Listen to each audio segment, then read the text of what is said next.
The story begins with a guy named Kai monitoring the graveyard. His friend Ashran asks if he's finished yet, but a girl named Saki, who is with them, remarks that Kai always monitors the graveyard for 300 seconds. Ashran, impatient, wonders if they can be done with it already. Kai firmly responds that they can't rush this. He explains that there are 5 races in their world: mythical beasts, spirits, celestials, demons, and humans. A war once erupted between these races, and they can't risk such a catastrophe happening again. As part of the Urza Federation, they are obligated to monitor this graveyard where demons are sealed. Kai observes that there are no abnormalities in the graveyard, prompting Ashran to comment that Kai is always too serious. Saki, however, is unperturbed, noting that Kai's diligence allows them to take it easy.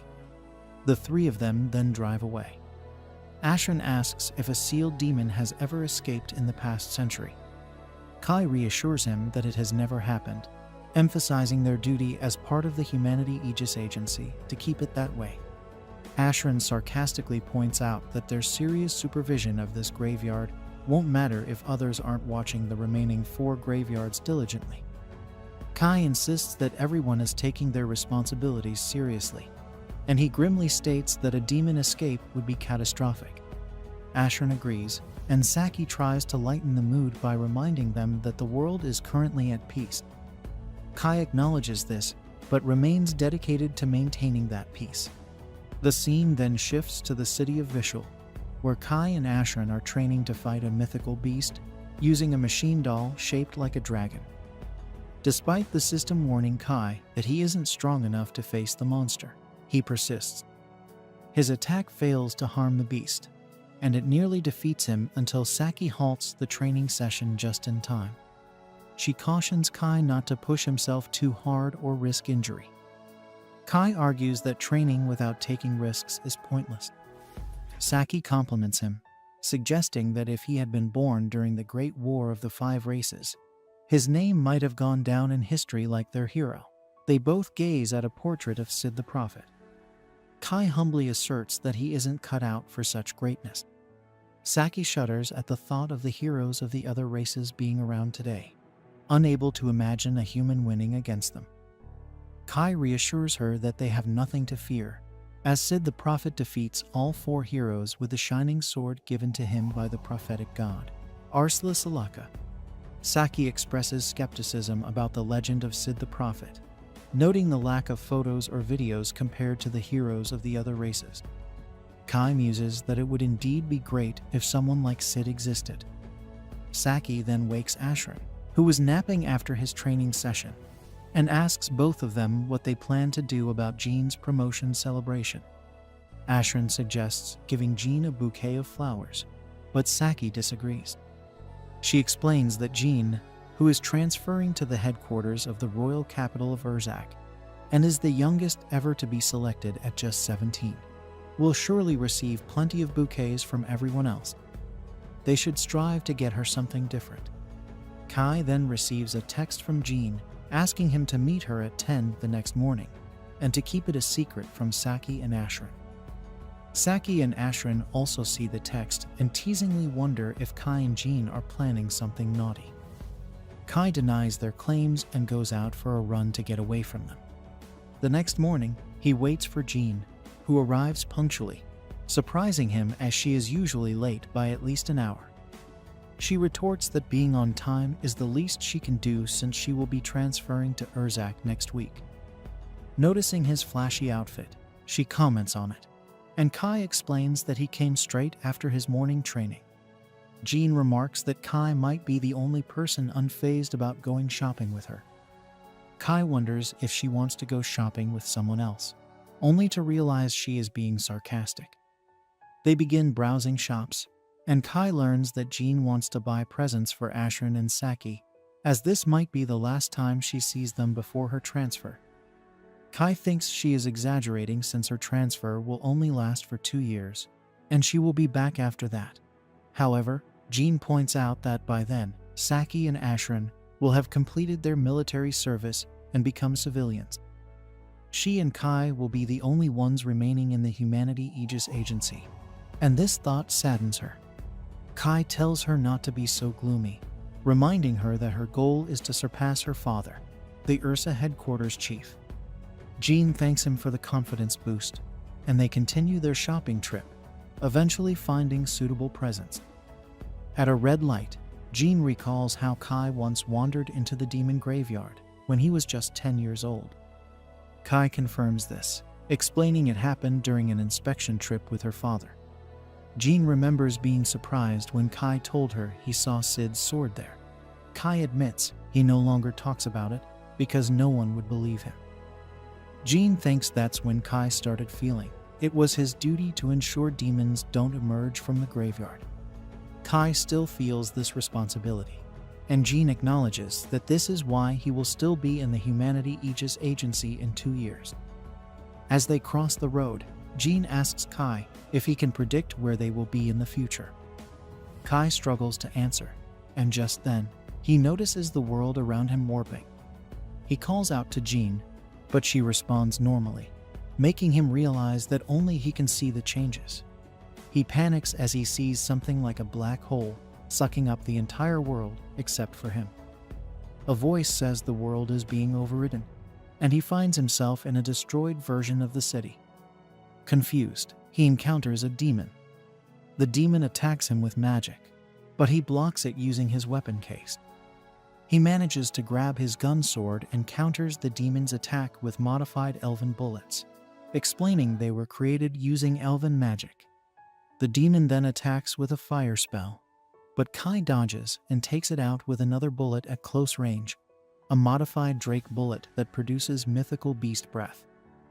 Kai realizes this is his first time fighting a demon and is relieved he can move as well as he does in training, confident he can handle demons. Another demon arrives, astonished that a human defeated a demon. Kai notices this demon is adept at speaking the human language. The demon explains that it's more effective to command their slaves using their own language. Kai is confused by this, and just as the demon tries to attack, Saki uses a flash bomb, and she and Ashran drive away after rescuing Kai. Saki reports the incident to her superiors and asks Kai where he is from. Kai is shocked to see her and notices she knows his name, but she doesn't remember him. He tries to jog her memory, but it doesn't work. He also realizes Ashran doesn't remember him. They wonder if Kai is still rattled by the demon attack. Devastated, Kai tells them they were in the same unit in the Humanity Aegis Agency, but they don't know what that is. They inform him they are soldiers of the Resistance, and he is surprised to find out he has never heard of them. Saki elaborates that they are part of the human rebel army, which leaves Kai completely bewildered.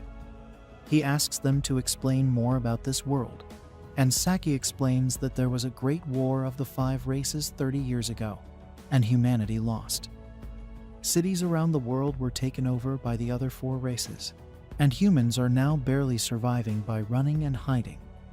Kai inquires if this destroyed city is Vishal, and they are relieved to see that at least he knows the city's name. As they continue on foot, Ashran tells him that the 4 races are currently fighting over each other's territories. The Urza Federation was taken over by demons, forcing them to abandon their cities and flee. They show Kai an underground city called Neo Vishal, explaining that they remodeled the intact underground spaces to protect humans and continue their resistance against the other races. Kai wonders why humanity lost the war in the first place, and Saki and Ashran think it's obvious.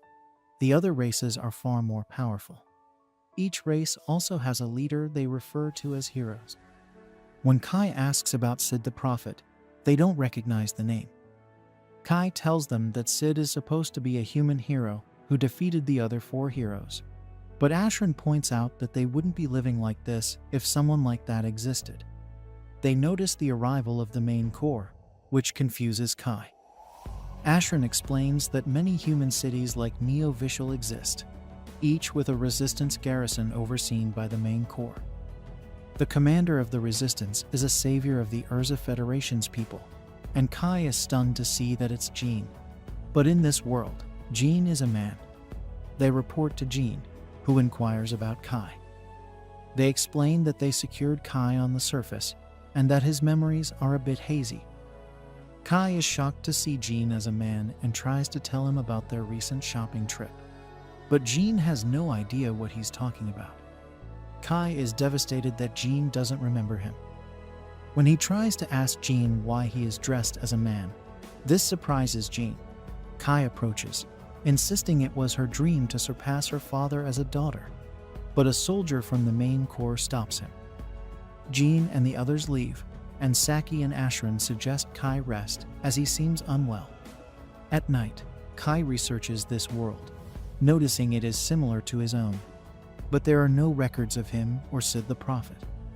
He wonders if this is a world that lost the war because Sid didn't exist, but he notices that the graveyards are still around. The next morning, he asks Saki and Ashran about the graveyards, but they've never heard of them. Kai asks to borrow Ashran's car, and Ashran hands him the keys reflexively. Saki wonders what he's doing, but he drives to the graveyard. On the way, he notices demons closely monitoring urban areas. At the graveyard, he sees that the seal is open. He heads inside, thinking that Sid's shining sword might be there, and he finds the sword.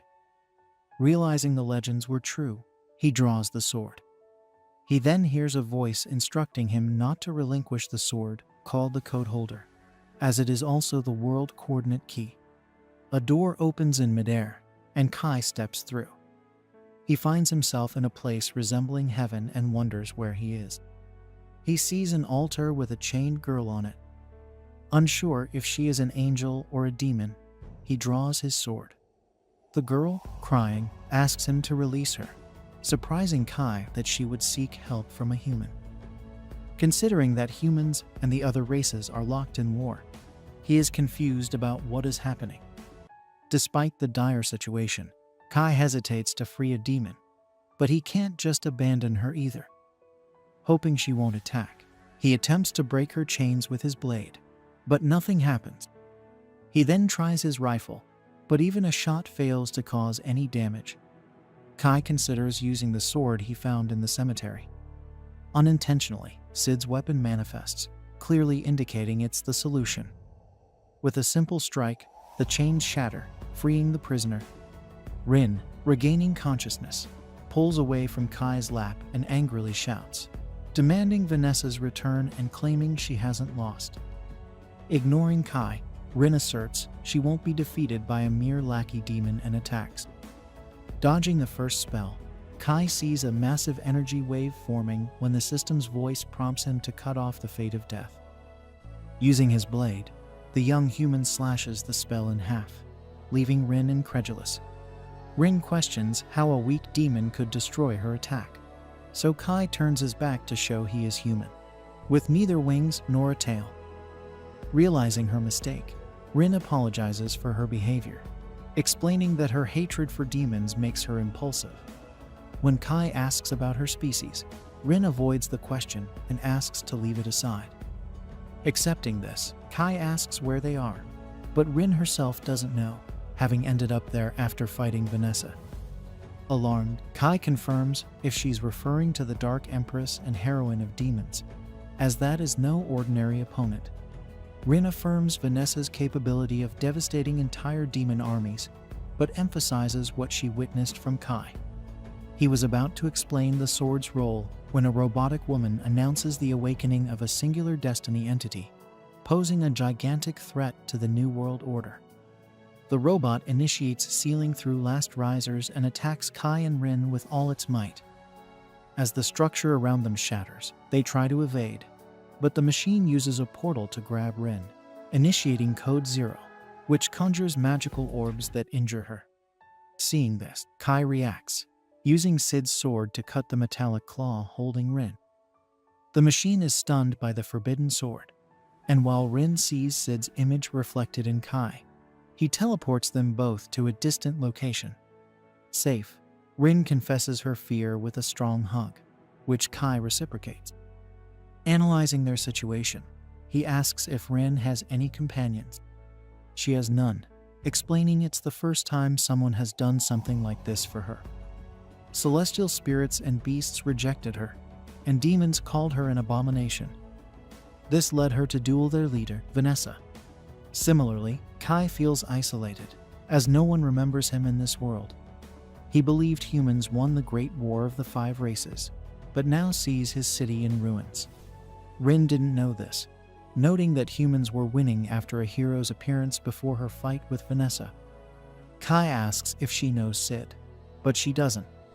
Still, he is content to share a story about Sid, calling Rin his companion, a term that strengthens their bond in this dark universe.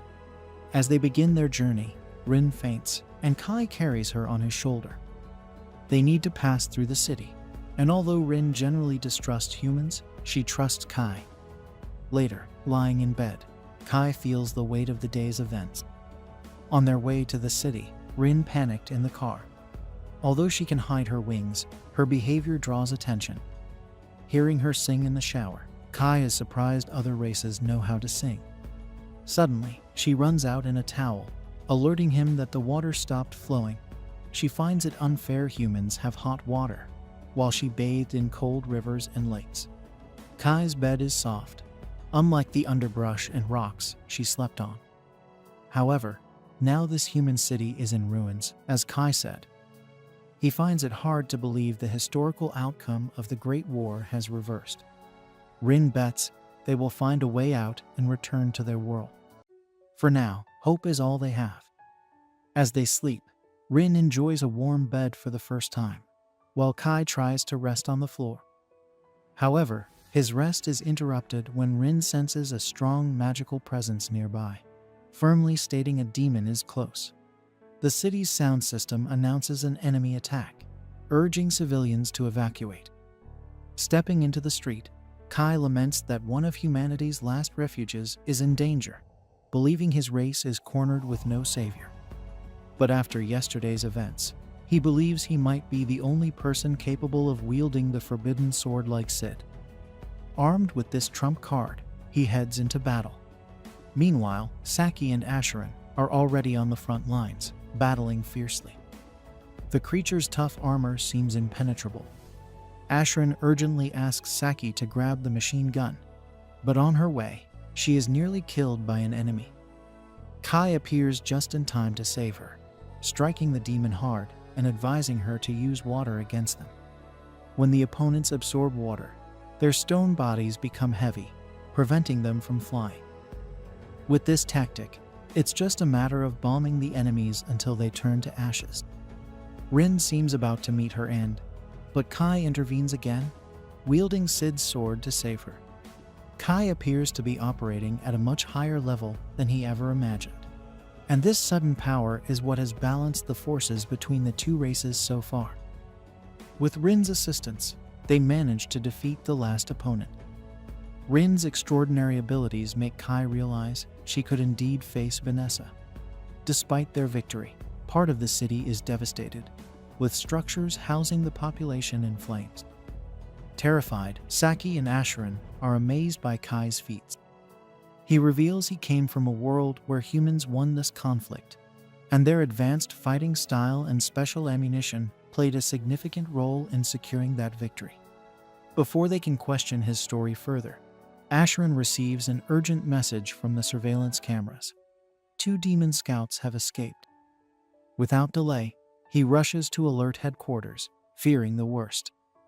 The demons now know the location of their refuge and will return with more forces next time. Saki asks Kai to accompany them to HQ, believing Jean could use his strength in the war.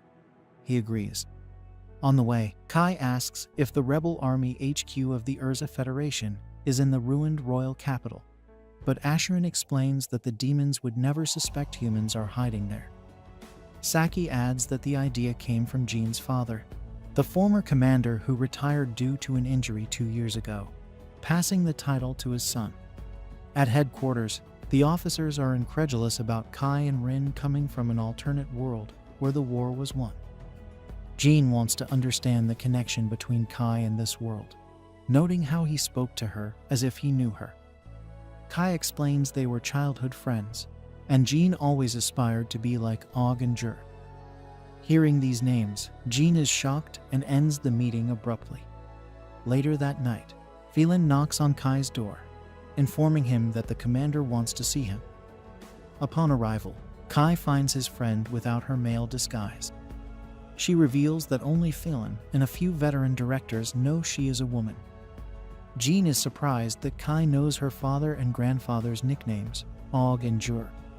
Despite her skepticism, she considers the possibility that Kai is telling the truth and asks for his help to contact the other 5 resistance centers to encircle the demons targeting Neo-Visual Refuge. Rin argues that such a mission would provoke the demons further, leading to harsher retaliation. But Jean sees no other option. Kai suggests they attack the royal capital and target the Dark Empress Vanessa. The commander thinks he is crazy, reminding him that Vanessa decimated the entire Capital Defense Army 30 years ago. In response, Kai mentions Sid's story, who single-handedly defeated the demon heroine, and believes he can do the same. The commander, skeptical, asks why Kai is so willing to risk his life. He explains that seeing Asherin and Saki risking their lives in battle made him realize he couldn't return to his original world, knowing he left them to die in this one. Kai devises a plan based on the observation that demons are more concerned with other races than with humans. Most of their forces are stationed near the borders, leaving probably only about 10% in the royal capital. He suggests that while he fights Vanessa, the rebel army keeps these 10% occupied. Jean agrees they can hold the enemies for a while, but fears most of her troops will die before reaching the palace. Phelan then suggests they invade from underground, mentioning a subterranean railway line behind the palace that the royal family used. Surprised, Jean asks why she wasn't informed about this before. Phelan explains that Jean's father didn't want her to risk herself, so he asked his subordinates to omit this strategy. With this new information, the commander announces a meeting to finally retake the Urza Federation. As the preparations for the attack near completion, Rin reflects on her deep-seated hatred for demons. She despises them for being deceitful spirits, bizarre mythical beasts, barbaric celestials, stubborn humans, and above all, weak. But most of all, she hates herself for being a mix of all these things. Despite this, she acknowledges that Kai has never feared her and has even embraced her, something she had never experienced before. She is accustomed to receiving only hatred. Because of this, Rin deeply wishes that this human does not die. As the battle vehicles depart, the rebel army of the Urza Federation heads toward the government palace through an underground passage to launch their offensive. While the main group keeps the demons occupied, Saki and her team must free the captives in the basement and take down Vanessa. At the top of the hierarchy, Jean gives the orders, and Saki sees in her leader the chance for victory to be real. Her only concern is that she will be in the group facing the demon heroine head-on. In a spontaneous outburst, she questions whether the 4 members in the armored vehicle will be able to complete such a difficult mission. Kai emphasizes that the priority is to reach Vanessa as quickly as possible and hold out until reinforcements arrive, not to storm the palace like Rambo and take out the enemy leader with a bow and arrow.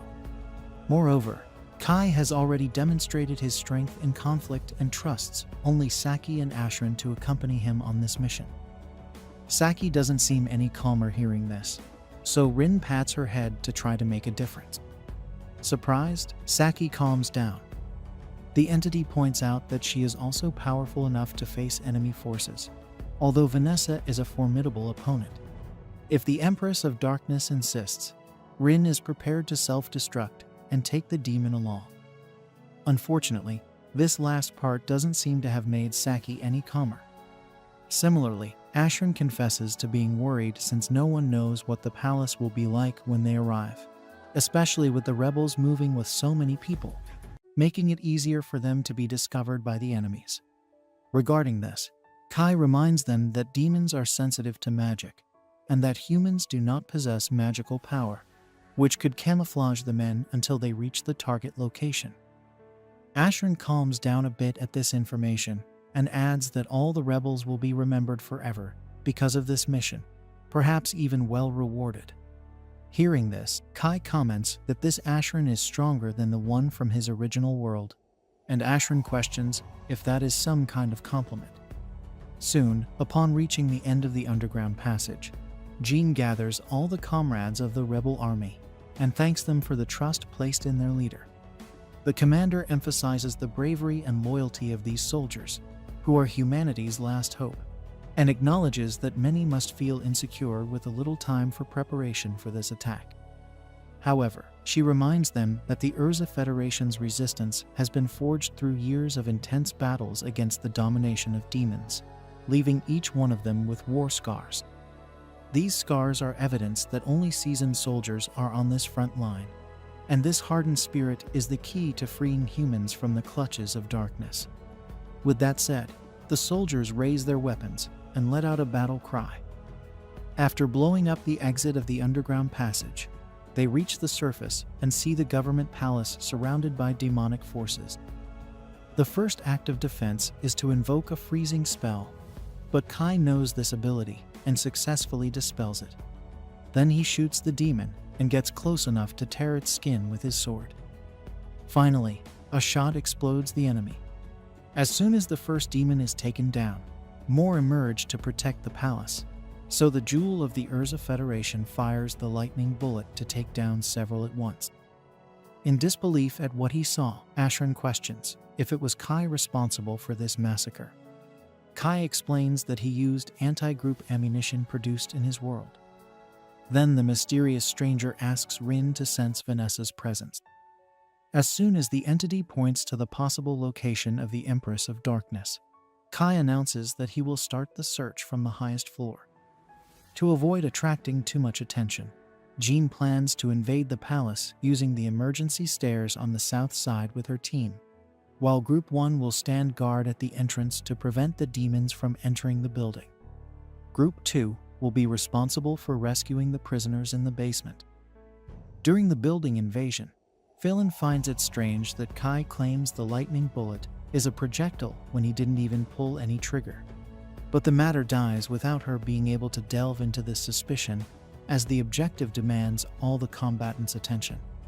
As they climb the stairs, Rin identifies an imp, a race of small demons that summon large-scale demons. Without delay, a huge creature appears on the staircase and grabs one of the rebels, but Phelan is faster and cuts the beast's fingers. After that, she orders everyone to continue climbing, while she holds off the demon.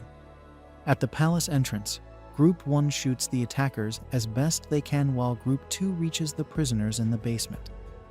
The main team continues on their way with the commander in the lead until she is hit by an electric trap that makes all the soldiers apprehensive. However, when the smoke clears, Jean proceeds unharmed and asks everyone to calm down as she is protected by elven engineering while wearing the holy light suit. Beside the leader, a huge demon approaches, so she orders Kai and his unit to go after Vanessa while she fights the opponent with her men. Known as the Knight of the Holy Light, Jean brandishes her blade before the opponent. Further ahead, Kai's group dons armbands crafted from Rin's magic, which conceal their presence.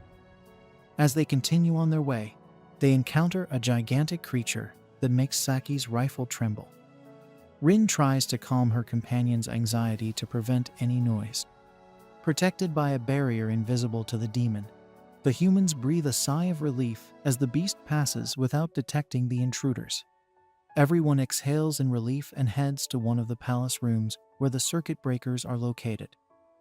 Ashran declares that if Kai and Rin fail to defeat Vanessa, he and Saki will cut all the lights, ensuring everyone's escape.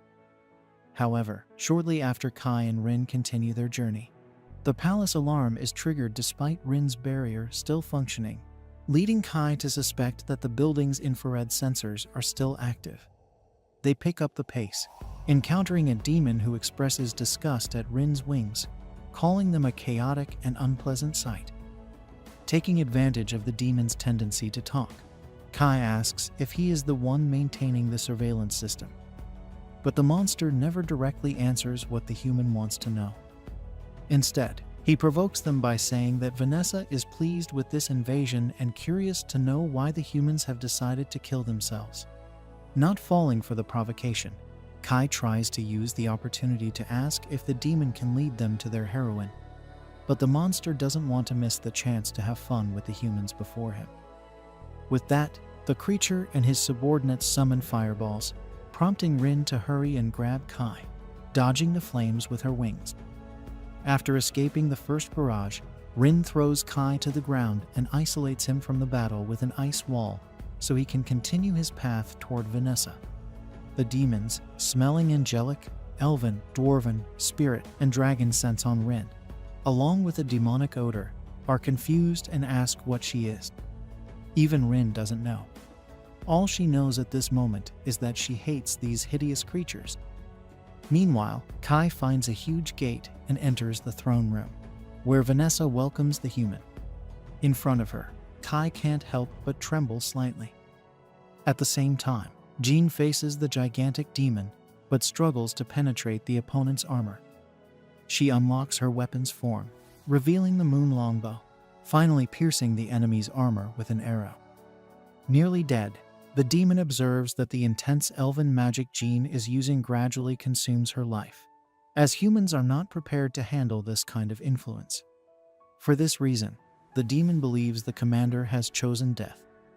Jean drives her sword into the demon's head and confirms that she has chosen to die because only then will humanity be able to win this war. Suddenly, another enemy attacks her from behind, but Phelan returns in time to repel the threat. The three-headed hellhound rises again and notes that he has heard of Dragonar, a human who fights using a dragon's fang as a weapon, just like Phelan. Meanwhile, Vanessa asks if Kai is not going to put down his weapon, as many others did upon discovering that the demon leader is a succubus. That way, she could lie with him to pass the time. Kai refuses the proposal and states that the nature of the demon is madness driven by violence. Vanessa laughs and acknowledges that the boy reacted well, as many become her slaves with just a simple charm like this. She then asks if the human present is the rebel commander wearing the elven suit, but Kai claims he is just an outsider from a world where Vanessa was defeated. Though skeptical, the Empress asks who managed to bring her down in that situation. Kai says it was the humans faced with infinitely more dangerous threats. Vanessa laughs even more upon hearing that she died at the hands of a human. Then Kai explains that it wasn't just any human, but the prophet Sid. Hearing this name, Vanessa loses all her grace, as it reminds her of many unpleasant things like the code holder and the world reincarnation. She changes her stance and attacks the human with magic, but Kai breaks the spell with little difficulty, leaving Vanessa incredulous.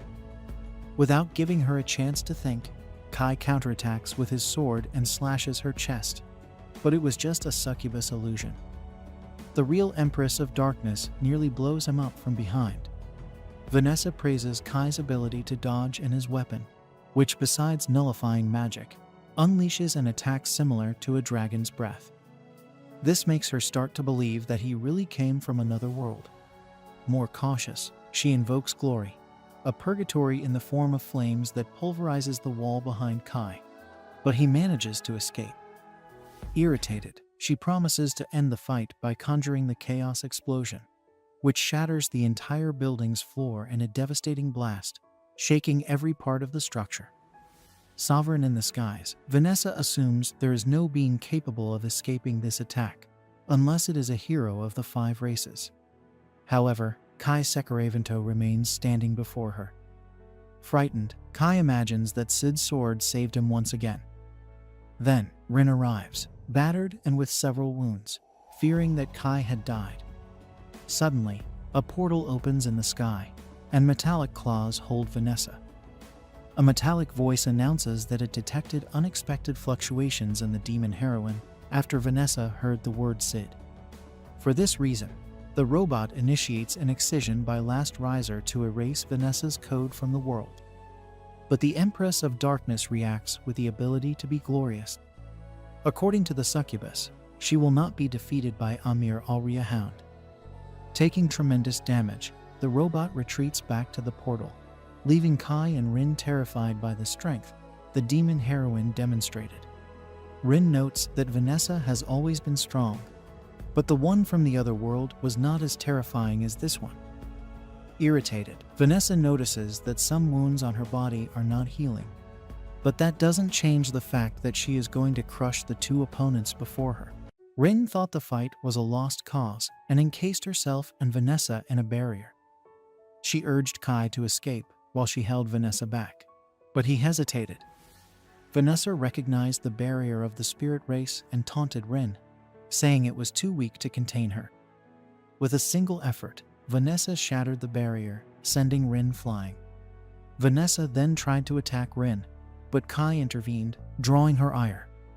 Vanessa's explosion attack hurled Kai against a wall, leaving him motionless and bleeding. Believing him dead, Rin despaired as Vanessa mocked her, asking what she would do now that her friend was gone. Rising with dark energy surrounding her, Rin's wounds began to heal. She declared she would not forgive Vanessa. Vanessa, taken aback, watched as Rin transformed into a chaotic being, a blend of all 5 races. Rin launched a furious assault, landing powerful punches. Vanessa realized this was Rin's true form and managed to stop her punches, noting Rin's ridiculous power and appearance.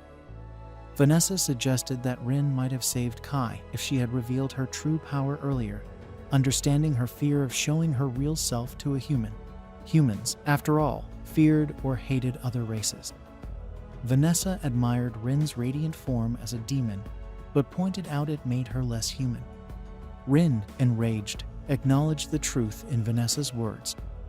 Vanessa blamed Rin for Kai's death, saying her hesitation led to this outcome. Rin agreed, but asserted it no longer mattered since Kai was dead. She vowed to take Vanessa down with her, invoking a life-draining curse.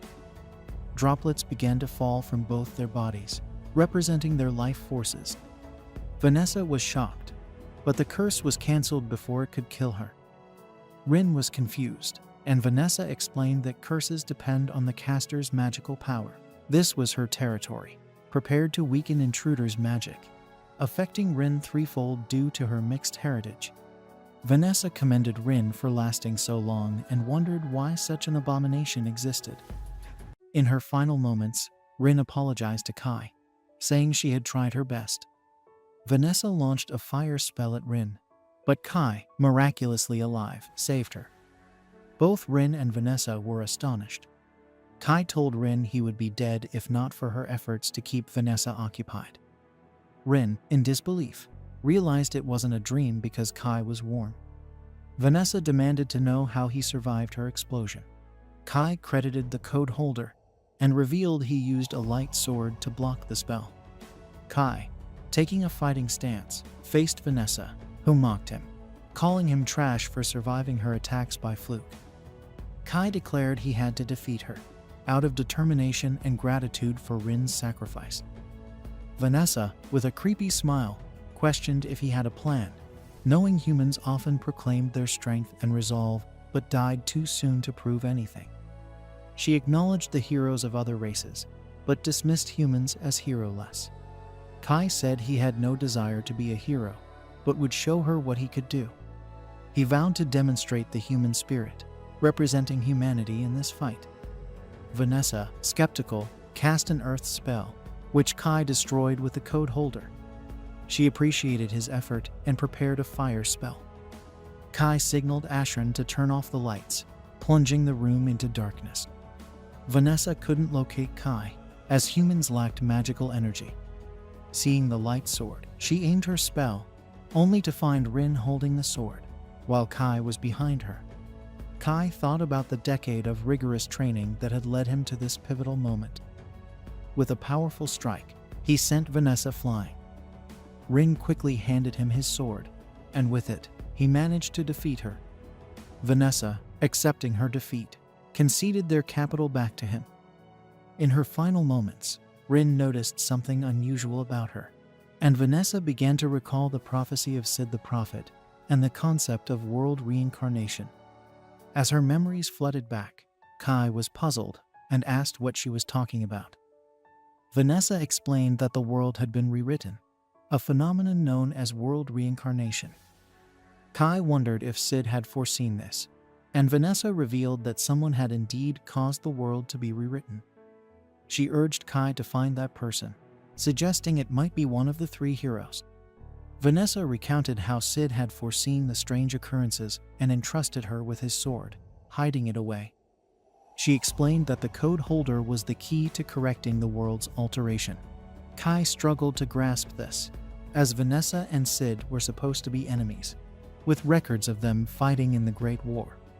Vanessa acknowledged their past conflicts, but hinted at unknown events. She spoke of a forbidden code, the Zero Code, a troublesome magic hidden in the world. She commended Kai for his clever strategy and use of darkness, embodying the human spirit. Frustrated by her loss, Vanessa vowed to return as a succubus and love him to tears before disappearing. Exhausted, Kai fell to his knees, relieved to have defeated the demon hero. The next day, a radio broadcast announced the rebel army's victory in retaking Urza, their capital, and defeating the demon hero. Rebel forces worldwide celebrated the news. In Urza, soldiers rested after the battle, while Kai and Rin conversed on the headquarters' top floor. Kai was still reeling from the revelation that the entire world had changed, and they were unaffected. Rin expressed her desire to return things to how they were, finding the altered world frightening. Kai agreed. Jean arrived, thanking them for their help in reclaiming the capital. Noticing Kai's somber mood, she reassured him, stating that with their help, humans could achieve much more. She planned to rebuild the city even better than it was 30 years ago, delegating the reconstruction to executives who knew its prime. Rin asked if Jean would put down her sword now that the demons were gone. Jean revealed her plan to set sail and assist rebel groups in the Io Federation, Uluin Federation, and Schultz Federation, which were occupied by celestials, spirits, and mythical beasts, respectively. She aimed to unite the rebel forces for a large-scale operation. Fa Lin mentioned talks of a united front, spurred by the news of the hero's defeat. Jean requested Kai and Rin to join their cause, believing their presence would inspire others. She pledged to command the soldiers and provide utmost support, even becoming the greatest commander if necessary. Kai, initially stunned, agreed to fight alongside them to end the War of the Five Races. He mentioned that the Jean he knew had a childish side, which she found hard to believe. Kai promised to share more about his world one day and agreed to accompany her on her journey, already planning to ask her to join them. Jean and Rin agreed to help end the war together. Jean addressed her soldiers, who were incredulous about recapturing the capital. She assured them it was real and prepared for the busy days ahead, planning a strategy meeting. Kai resolved to end the war and find the person behind the world's reincarnation, determined to restore things to how they were. Rin, seeing a shadow of Sid in him, agreed. Rin dreams of the time she was fleeing from the monster we saw earlier, and we see that Sid was helping her back then, telling her something important. She then wakes up, finding herself in a car on the way to the Io Federation. Ashrin can't believe they're already on another mission after just defeating the demons. Saki explains that they can't rest because other countries are urgently requesting assistance. She mentions that Jean is their last hope, and she prays the capital will be rebuilt by the time they return. Ashrin expresses concern that the demons might recapture the capital, and Kai recalls that after the battle, when they were cleaning up, Rin detected the scent of demons. They followed the smell but found nothing in the area. Rin quickly realized it was a trap, but before they could escape, they were caught in a barrier. They were then confronted by Vanessa's sister, who attacked them. However, Kai used Code Holder to cut through her attack. She then tried to attack Kai, but Rin intervened, and Kai demanded to know her intentions. She introduced herself as Heinril, a succubus, and stated that she was there merely to greet them. Kai sensed that Heinril's power was on par with Vanessa's, and she expressed surprise that her sister had been defeated by a human. She speculated that it must have taken a series of miracles for him to succeed, and that he wouldn't have stood a chance if she had been present at the royal capital. When Kai asked if she was seeking revenge for her sister, Heimrall laughed and explained that while she loved her sister, Vanessa's death made her the new number one. She thanked Kai and revealed that the demons could easily retake the capital, but were deliberately allowing the humans to keep it for now. Heimrall proposed a truce. The demons would concede the royal capital, but in return, all other territories would belong to them. She asked if Kai agreed to the truce, and he told her he would pass the message to his commander. Heimrall then encouraged Kai to fight the other three races, implying that the demons wanted the humans to destroy themselves. She even offered Kai a kiss if he succeeded, but he was uninterested. She warned him to be wary of Alfreya, who had been acting strangely, before leaving. Back in the present, Kai tells the group that they should leave the reconstruction to others, explaining that their job is to cooperate with the EO Federation's rebel army to take down the Celestials. Saki recalls that the Celestials are an alliance of elves, dwarves, fairies, and angels. Kai describes them as even more cowardly and cunning than humans, creating powerful magic items for battle. He explains that if humans see demons as monsters, then Celestials are like enhanced humans. Jean then announces over the comms that they are about to pass the halfway point on the highway, with a rest stop 2 kilometers ahead. She mentions that the rest stop hasn't been maintained for years, but it should be adequate for a break. Suddenly, Rin notices something and asks Ashrin to open the top hatch. She looks outside and spots a dragon flying nearby. Ashrin is puzzled, as they should still be in demon territory. Kai alerts everyone, and Jean orders all vehicles to move forward at full speed. However, the dragon quickly catches up. The soldiers fire at it on Jean's orders, but the bullets have little effect, and the dragon destroys 2 vehicles.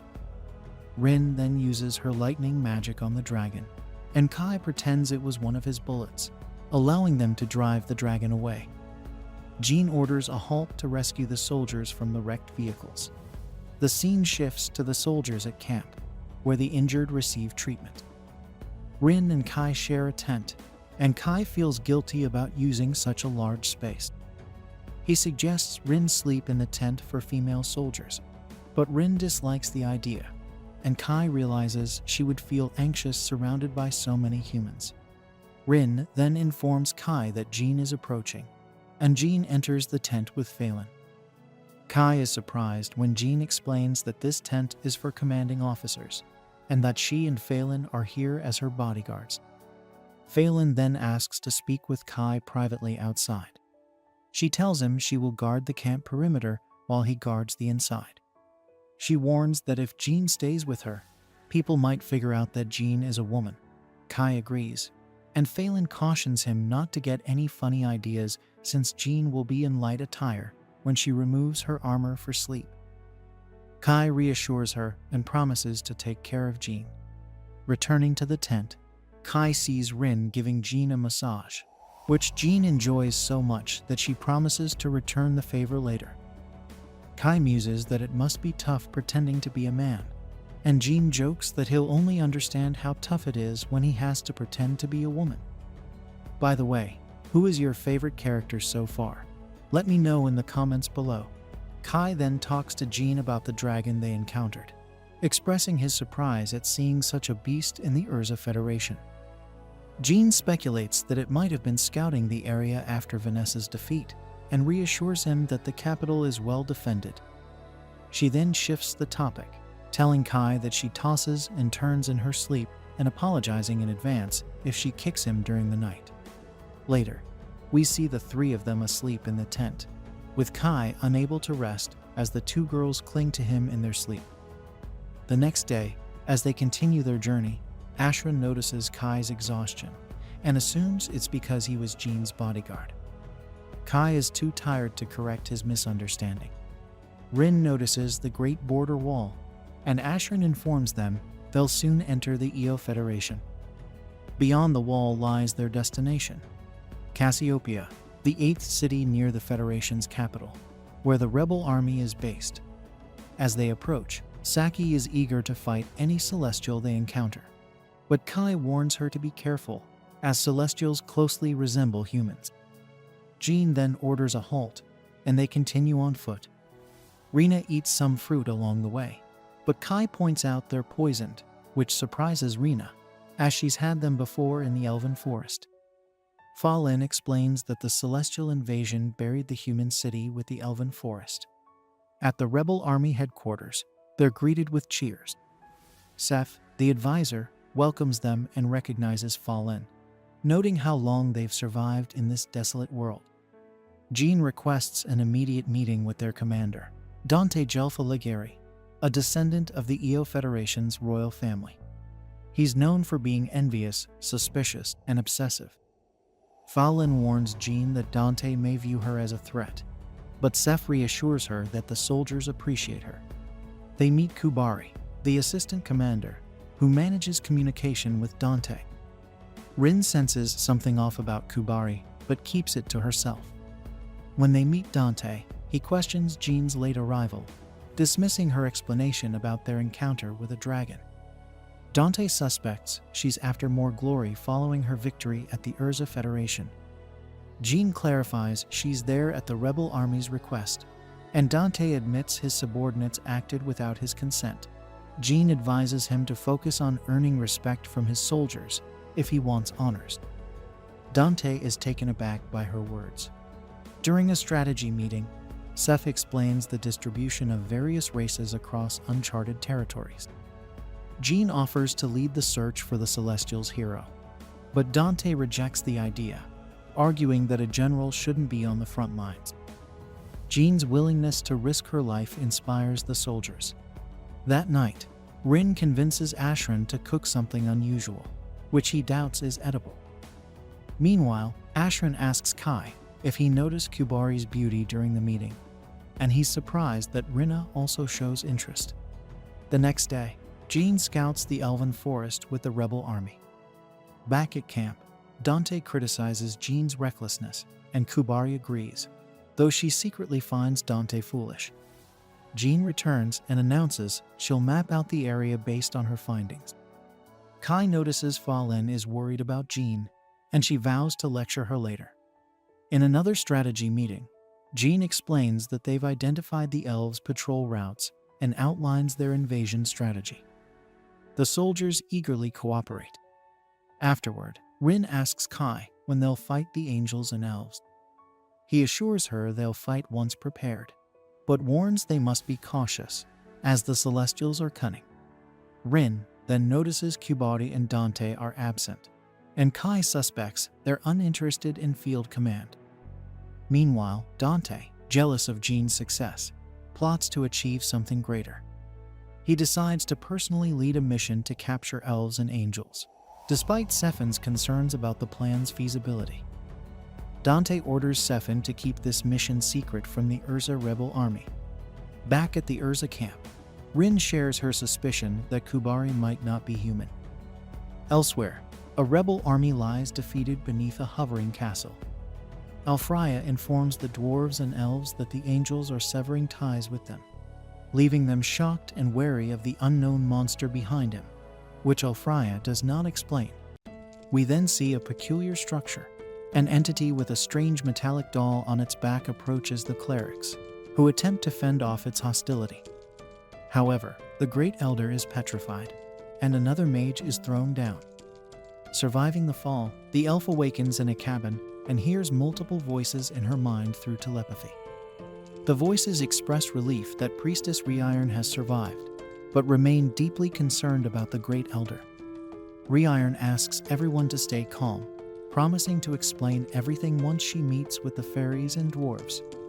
One of the voices asks what should be done with the captured humans, but the priestess was unaware of this situation. Regarding Jean's battalion, the last contact they had was with Dante yesterday morning before communications were cut off, and no one knows his whereabouts. Kai suspects Dante is being influenced by someone, quickly pointing fingers at his assistant, Quibiri, imagining she might be an elven spy. If true, this could mean there are more enemies within Eo's army, making it crucial for Urza's unit to conduct its own investigation. Following the path, they find dozens of Eo rifles scattered on the ground, possibly indicating that Dante and his battalion fell into a trap. A magical circle is drawn on a nearby tree, though Jean doesn't find this trap particularly hard to spot. However, Kai points out that the real danger is above them. Looking up, Jean sees countless leaves, each with a different magical circle, and realizes the intelligence of the celestial beings. If Kai hadn't pointed it out, she might have mistaken it for sunlight filtering through. The soldier mentions records from his world about this technique, which allowed him to recognize it in advance. He also notes that elves use many traps and always place them close together. Additionally, Rin senses the scent of an elf nearby, prompting the group to go on high alert. Following the path indicated by Kai, the leader questions if the soldier truly knows the way. Kai explains that Rin underwent special training to sense magic, allowing her to sniff out the direction of their targets, guided by the scent of that race. The entity leads the human soldiers to a ruined structure where the scent fades. Without warning, a magical circle on the ground activates, teleporting the team to another part of the forest. Amid the shock, Saki complains that Ashran touched her hand, but he argues that she was the one brushing up against him. Phelan orders them to stay quiet within enemy territory and remains vigilant, scanning all sides of the mysterious woods. Suddenly, a fairy appears in front of the humans, chasing a butterfly until the tiny creature crashes into Ashran's leg and falls to the ground, dazed. After recovering, she asks which forest Ashran came from, mistaking him for an elf, though she doesn't sense any magic from him. The boy explains that he and the others are humans, causing the fairy to flee in fear of being eaten. She quickly reaches a village guarded by elven archers. As the humans arrive, the elves ready their arrows, but a superior orders them to lower their weapons. The elven leader remarks that she never imagined humans could activate the portal, to which Jean replies it's a pleasure to meet Dante's assistant commander again, or rather the celestial spy. Quiberi insists on being called by her name, while Jean wants to know what happened to Dante and the others. Quiberi informs them that everyone is alive, but that they inhaled dust from a colony of paralyzing plants, rendering them immobile for several days. Jean demands the prisoners be released, but the elf imposes a condition: the humans must fight against the angels. Kai questions this, given that elves and angels are historical allies, to which Quiberi reveals they were betrayed by that race. In any case, Reiron is awaiting the visitors, so they should follow the elf into the village. When they finally meet the priestess, she notes that it's the first time humans have entered the elven village, so they might take pride in the achievement, though it doesn't mean they're welcome. Setting that aside, she expresses curiosity about whether the Holy Light Knight and his men truly defeated Vanessa, the Empress of Darkness. When Jean confirms this, Reiron mentions that the armor the human commander wears is an elven garment and wants to know how Jean acquired it. Jean responds that she found it 10 years ago along the borders of the Urza Federation, a magical item demons had stolen from the Celestials. Her unit ambushed those enemies, and the armor was among the spoils. Since no elves were killed in the process, Reiron sets the matter aside and proposes a deal with the humans. If the prisoners are returned, the priestess wants Jean and her troops to rescue the Great Elder from the hands of Lord Alfreya. Kai is stunned to learn that the celestial hero himself captured such an important figure for the elves. Reiron feels both pleased and perplexed. She remembers the entity as kind and warm, but everything changed when Alfreya decided that elves, dwarves, and fairies should bow to the angels, igniting widespread revolt. Reiron accompanied the Elder to represent the races and appeal to the celestial hero, but he refused to listen and, moreover, captured the Great Elder. Kai questions whether the elves couldn't directly confront the angels and carry out the rescue, and the priestess confirms this. However, Phelan raises the possibility that this story could be a trap. as a combined ambush by elves and angels could annihilate the human resistance. To prove the truth of the priestess's words, Quiberi offers her own life, agreeing to accompany the men to the angels' palace. If they find that Reiron has lied, they can kill Quiberi whenever they wish. Despite this brave gesture, Phelan immediately refuses, stating that the life of the elven priestess cannot be worth more than the 6 human fighters and the 20 hostages. The elf, therefore, offers herself as collateral. Quiberi is devastated, recognizing the tremendous loss it would mean in the absence of the Great Elder. But Reiron insists, stating that this is their only chance to resolve the situation, even if it costs her life.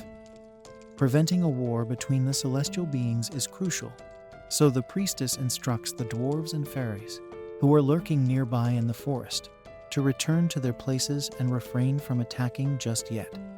Next, she calls the small fairy Silk, whom the fighters had encountered earlier. Silk casts a spell that brings enormous water lilies closer to the shore, where the humans should sit while the details are explained. As night falls, Kai watches Rin sleep at the camp they set up. Reiron doesn't understand why the humans stay awake when they should be lighting a fire, assuring them that neither she nor any elf plans to attack them while they sleep. Hearing this, Kai lowers his guard slightly. Reiron then mentions that Jean told her the boy and girl now sleeping were the ones who defeated Vanessa. She wants to know how that was possible and whether the methods used by the man would be effective. Once they reach the palace of the angels, there might be a confrontation with the Celestial Lord, and if no one can stop his power, everyone will die. With that, she stands up and warns Kai that if he ever runs away in fear, she won't allow him to leave the forest alive. Despite understanding the elf's stance, Kai doesn't have the answers she seeks. He asks if she knows anything about a human known as the Prophet Sid, but the priestess has no idea, which further diminishes Kai's hopes of learning the truth about this legend.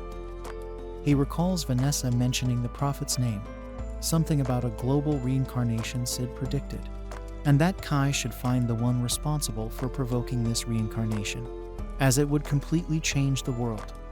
As dawn breaks, the humans gather in the search unit designated to enter the Angel's Palace. Saki hopes communication with headquarters works during this mission, as the elf mentioned the palace is atop a colossal tree, and the humans can't even see the location. Reiron conjures a double trick to teleport their new allies, prompting Kai to ask if the elf is practicing this method to use against the humans. However, the cleric explains that no one fears the humans, only demons, spirits, and mythical beasts. In response to this dismissive remark, Kai notes that demons used to think the same way. He points out that the angels likely have most of their army ready at the border, so the palace might be poorly defended. As he speaks with unyielding determination, the elf acknowledges that they didn't defeat Vanessa by chance, but Kai goes further, mentioning that he knows a human who single-handedly defeated the 4 heroes of the other races. The spell activates, teleporting the group to the top of the tree, where the Angel's Palace is located. A terrible smell of fire and smoke permeates the air, and burning angels appear where the humans stand. Despite this, Reiron realizes that the victims aren't dead, but Kai believes it's time to use this massacre to their advantage, as the path ahead is clear. Guided by the priestess, they navigate through the palace's stages, something Phelan acknowledges would be impossible without her. As they progress deeper into the structure, the group is attacked by a small cutting tornado that destroys the floor beneath them. At the source of this power stands an angel who detects the stench from this place, especially from an old acquaintance of Reiron. Upon closely examining the entity's face, the elf recognizes the war angel Vicious and feels sorrow, seeing that even the angels she trusted have joined the betrayal against her race. Vicious declares herself a servant of Valfreya, the Lord of the Heavens, insisting that everything must act according to his will, and that the burned angels at the entrance were foolish traitors who opposed the great leader's orders. The angel warns that soon the great elder of the elves will be executed, serving as a warning to the other races. who will finally understand that they must bow to the angels.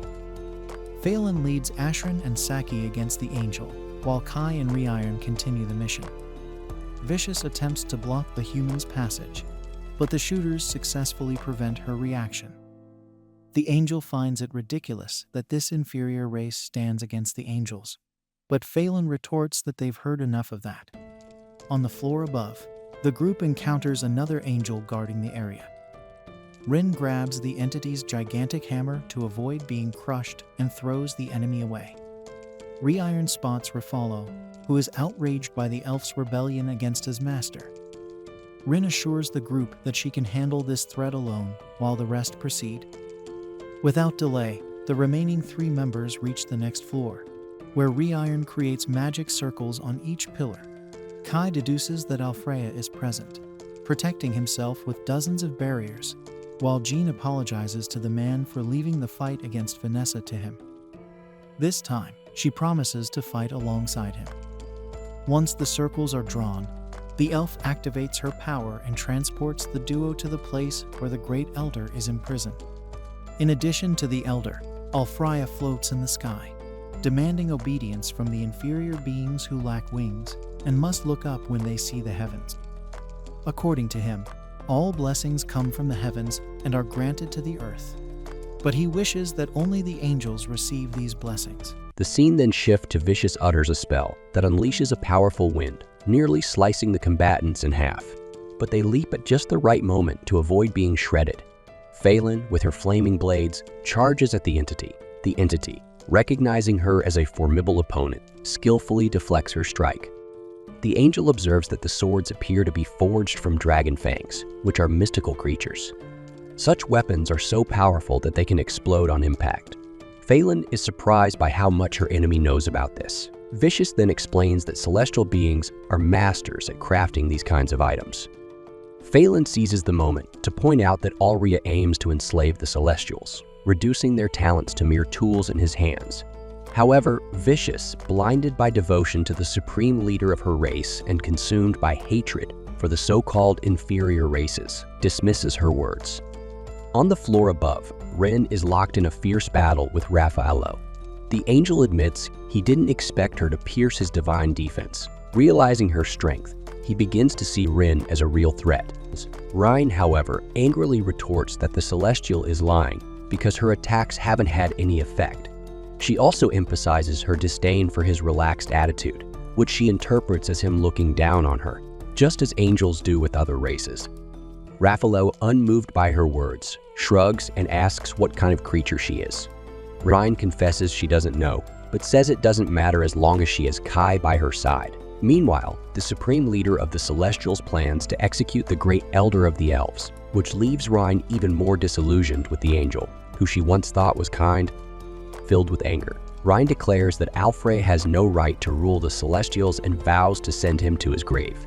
She charges at Raffaello, who counters with his magnificent ability, summoning a red blade that nearly strikes the priestess, but Kai intervenes just in time, using his code holder power to neutralize the enemy's magic. Alfred, curious about Kai's abilities, questions if he's really human or perhaps an elf in disguise, since he's protecting an elven cleric. Kai clarifies that he is fully human. Alfred, puzzled by Kai's decision to protect someone of another race, argues that the death of the elven elder would stir deep hatred between elves and humans. Kai explains that his and Rhine's existence are very different. Even though his judgment may be questioned, he would still face death just like the elf. Alfreya responds that Kai's survival is only due to his unusual sword. Kai takes this moment to explain that his weapon withstood the magic of the Dark Empress Vanessa and is capable of challenging Alfreya as well. Amused, Alfreya laughs and calls Vanessa a pathetic demon who was defeated by a mere human. Caillou, unfazed, retorts that Alfreya has no right to ridicule Vanessa, considering he tried to execute his own subordinates. The angel, still smiling, claims it was his decision because he is a divine being, the noblest and brightest star. He refuses to acknowledge anyone who disobeys him as a subordinate. Tired of his arrogance, Jean fires a magic arrow from her moon longbow which Alfreya blocks, but the force of the projectile shatters his shield and a shard cuts his face. Bleeding slightly, the angel asks Jean if she knows the danger of using an elven bow with her human body. Jean, undeterred, declares that her life being drained is a small price for victory. She launches another arrow at Alfreya, who counters with a celestial ray. The arrow ricochets off his magic and hits Jean, but she is unharmed thanks to her holy light garb. The celestial hero vows not to forgive Jean for using profane elven equipment. He then summons a series of thunderbolts, but Ryan invokes the shield of the third princess to prevent disaster. Together, she and Kai rush to free the Great Elder, while Alfreya tries to stop them with his divine punishment spear. He attempts to block with the shield of the fourth princess, but it's ineffective. Kai deflects the attack with his sword, giving Ryan a chance to break the crystal imprisoning the Elder. However, her dagger shatters upon contact. Stunned, Ryan reflects on the coffin, sealing the Great Elder. The spear that pierces her barriers, the bell that summons lightning, and the staff that creates a red blade. Repressed, Ryan wonders how the angel can wield such powerful magic all at once. Even as a hero, Alfreya should be low on mana by now, but he isn't. She questions if this immense power is what caused the angel to change, but he denies it, claiming he hasn't changed. In his mind, the time for the rapture has come, and a new subordinate will replace Alfreya. This subordinate is Last Riser, the robotic woman who attacked Kai, Ryan, and Vanessa. Meanwhile, Ryan struggles against Raffaello's power, but refuses to give in. With determination, she shatters his helmet with a powerful punch. Similarly, Phelan fights fiercely against Vicious. The officer orders Saki and Ashrin to shoot the angel's wings, but he dodges the bullets. Ashrin goes further. Throwing a grenade that nearly hits the target, Vicious narrowly escapes, but is left vulnerable to Phelan's charge. She finds herself face to face with the angel's wings, the source of their mana. Upon hearing Phelan's mention of this, the angel is puzzled by how a human could know such things. Phelan explains that a man from another world told her. As soon as Vicious hears this, she drops her weapon to the ground. After Ren defeats Raffaello, he backs down and tells her to move forward, suggesting her power might be what's needed to free the Great Elder. Confused, Ryan asks if he has switched sides. Raffaello explains that both he and Vicious have noticed a change in Alfreya's behavior and have been waiting for this moment to try and turn the tables. Vicious also allows the humans to leave, but insists that Phelan apologize to Rhiannon the Great Elder on her behalf. Phelan, however, is indifferent to the angel's request and says, if Vicious wants to apologize, she should do it herself and guide the humans. Meanwhile, Alfreya orders Last Riser to kill the enemies, and she unleashes a thunderous spell that sends Jean flying through the air. Not one to let it go, Jean fires another arrow, but it does no damage to the mysterious machine. We then see that Ryan caught Jean midair, allowing her to shoot her bow and kill her opponent even after being thrown.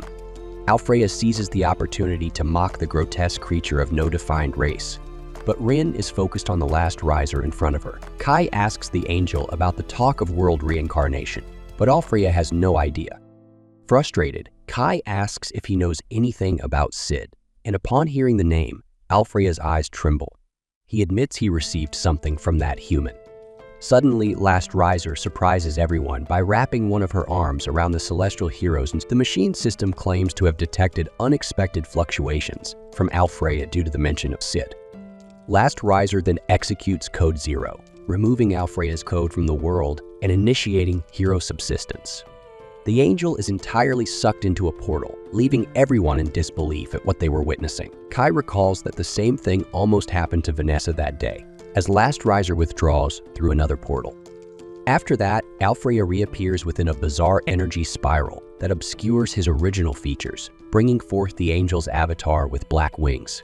This makes Kai remember that world reincarnation was activated when he was taken before Jean in her original. That day, the world was rewritten, and now a hero has been replaced. With this process, Alfreya feels even more important, convinced that he is the only one who exists and that everything else must burn. As he says this, he unleashes a powerful spell against his enemies, which Ryan defends with her barrier. However, the shield cannot withstand the intense pressure and shatters, causing an explosion. The impact knocks down Rin and Riran, while Kai falls to his knees, using his sword for support. The priestess observes that Alfreya used magic without channeling it through his items. Alfreya explains that this is a work of the heavens meant to admire his power. Ryan tries to snap the angel out of it, saying he's delirious and consuming his life in the process. She reminds him that Celestials take pride in the items they use for spellcasting, but this angel takes pleasure in casting magic with his hands. Ignoring tradition, irritated, Alfreya attacks again. So Reiron aligns all the Guardian Princesses to summon the 6th princess, a 6-layered magical barrier. After breaking through the first 2, Alfreya's spell stops at the 3rd shield.